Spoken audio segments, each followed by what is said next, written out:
Hello and welcome back. We are starting today lesson 2 and I am going to give you a brief introduction to it. Just remember that this is our main question and this is what we are going to try to answer at every level and in every topic that we discuss.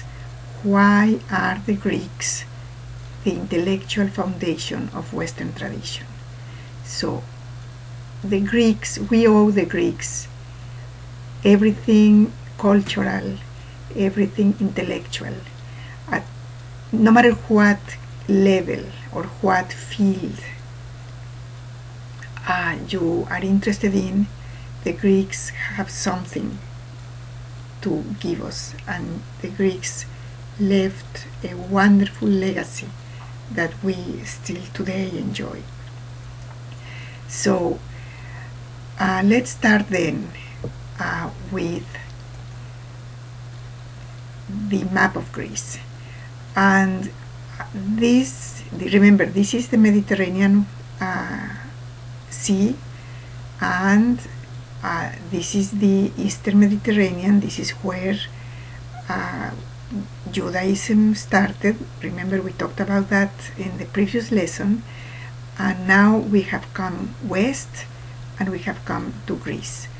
And this is the land that the people who live there called Hellas. And that's the origin of the term Hellenic or Hellenistic. And just remember that the difference between Hellenic and Hellenistic is Alexander the Great. Anything that happened before Alexander the Great is Hellenic. Anything that happened after the death of Alexander the Great is Hellenistic. So Alexander is the turning point. And of course, not only is a period, but it's also a lifestyle. So Alexander the Great, because of his conquest of Persia, changed the lifestyle of Greece. The Greeks lived here, but they also expanded. They also went away and settled in other places. So they settled here. They even went here to what today is the south of France, and the Greek world became a very large area. So, what is it that we owe the Greeks? The first thing that we need to analyze is the values that the Greeks had, and some of those values are still the same values that we have today, that we hold dear. And in order to read and understand the values, we have one writer that you may have studied him in your literature classes, and that is Homer. When you read Homer, you understand what values the Greek society held dear. In the book there is only an excerpt, but in that short excerpt we can see what the Greeks considered important in their lives, both for men and women. And at the same time that we look at Homer and we analyze what he wrote, and we understand what kind of society he is presenting, we should also read Sappho. Sappho, the most famous poet of the ancient Greece, and the one that gave us the importance of feelings and love. When we read Homer and we read Sappho, and we know that both of them were regarded as great writers and great poets, then we understand that the Greeks accepted different types of values. The next aspect that we need to look at, and this is going to be a great deal of work because both Athens and Sparta are important societies in the Greek world, but they are entirely different societies. at every level that you want to look at them, Athens and Sparta are different. There is a very good video for this lesson that I'm going to encourage you to watch. So as we analyze both societies, then also we have to look at the relationship between Athens and Sparta and how two so different societies with so different perspectives and values had to clash. And their clash unfortunately produced the decline of the Greek world. So it was sad that, being Greek, both societies could not live in peace, and eventually they had conflicts, and the conflicts resulted in the weakening of the Greek world. We look at that at the end of the lesson. And then other aspects of the Greek world that we need to look at, or at least that we look to analyze, are things like the Greek cosmology. What is cosmology? Cosmology or cosmogony is the view that each society has of the origin of the world. So there is Greek cosmology, there is Hindu cosmology, there is Native American cosmology, there is the Mayan cosmology, there is of course the Hebrew cosmology. So each ancient society has a view of how the universe began, and it's a view that usually when we refer to cosmology, usually it involves supernatural beings. So we need to look at the Greek cosmology, and then we also have to look at Greek philosophy. And when you analyze Greek philosophy, try to distinguish between the philosophy that developed before Socrates, and that's called the pre-Socratic philosophy.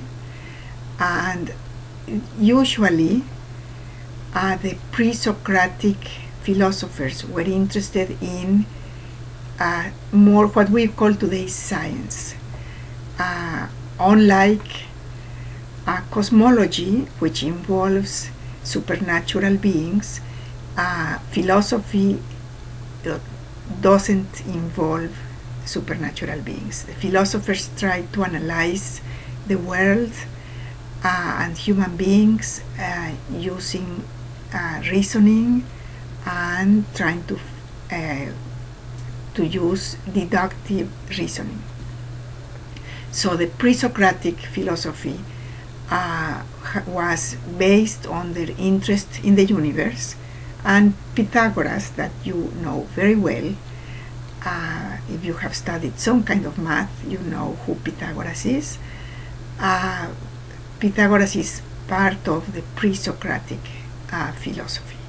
And then we have the classical philosophers that are the three big ones, and those are Plato. Well, first Socrates lived first, then Plato, who was Socrates' disciple, and then Aristotle, who was Plato's disciple.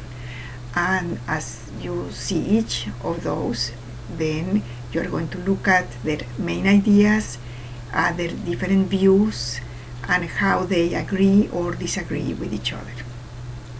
So philosophy is another important field that in this lesson we focus.